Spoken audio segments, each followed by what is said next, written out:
যে বড় একটি দলের প্রতি হেলে পড়েছে। কারণ এখন যারা গভর্নমেন্টের দায়িত্বে রয়েছেন, আমাদের রক্ত ঘাম এবং আমাদের ক্যারিয়ার, আমাদের জীবনের প্রতি তারা অবিচার করেছেন এবং তার উপরে ভিত্তি করে তারা এখন যে অনিয়মগুলো করছেন, ভবিষ্যতে তাদের পরিবার এবং তাদের পিঠ বাঁচানোর জন্য তারা তৈলমর্ধন করছেন। জি, আমরা অবশ্যই আইনি লড়াই যাব, কারণ আমরা আইন বিভাগের প্রতি এবং আদালতের প্রতি শ্রদ্ধাশীল, যার জন্যই আমরা এখন পর্যন্ত ধৈর্য ধারণ করে আছি। আমাদের একটি ২৬-এর নির্বাচনে সকল দলের অংশগ্রহণের মধ্য দিয়ে একটি সুস্পষ্ট নতুন বাংলাদেশ বিনির্মাণে অংশগ্রহণ করার জন্য আমাদের এই পার্টির অগ্রযাত্রা ছিল, সেটি ব্যাহত হয়েছে। তবুও আমরা ধৈর্য ধারণ করেছিলাম, সহনশীলতার মধ্য দিয়ে যাচ্ছিলাম, কিন্তু ধৈর্যের বাঁধ ভেঙে যাওয়ার কারণে আজকে আমাদের এই অবস্থান। অখ্যাত ব্যক্তিরা অনশন করে বিভিন্নভাবে নাটকীয়তার মধ্য দিয়ে নিবন্ধন পাওয়ার জন্য যে তার পায়চারি ছিল, আহাজারি ছিল, তখন নির্বাচন কমিশনের সচিব বলেছেন মাত্র ৩৫টি অফিস ছিল তাদের, যার পরিপ্রেক্ষিতে তারা নিবন্ধন দিতে ব্যর্থতা প্রকাশ করেছেন। এমনকি সংবাদ মাধ্যমের মধ্য দিয়ে জাতি জানতে পেরেছে ফটোকপির দোকানকেও তারা অফিস বানিয়েছিলেন।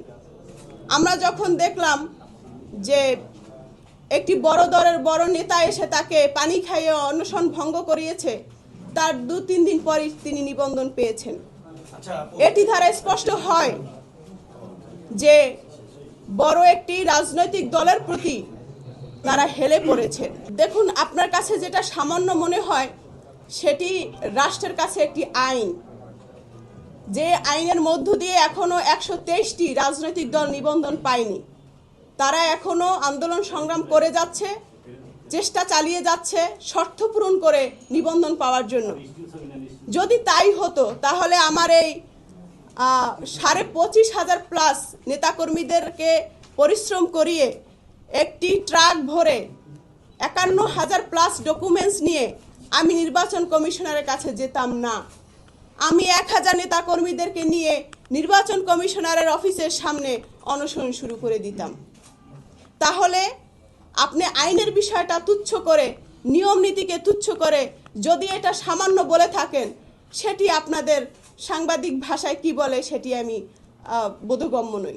আমাদেরকে একাধিকবার তারা ডেট দিয়ে ঘুরিয়েছেন যে সামনের সপ্তাহে আপনাদের বিষয় সুরাহা হবে, এমনটি আমাদেরকে আশ্বস্ত করেছেন আমাদের প্রতিনিধিকে, যার কারণে আমরা দেশের অস্থিতিশীল পরিস্থিতি আমরা কোনোভাবেই কামনা করিনি।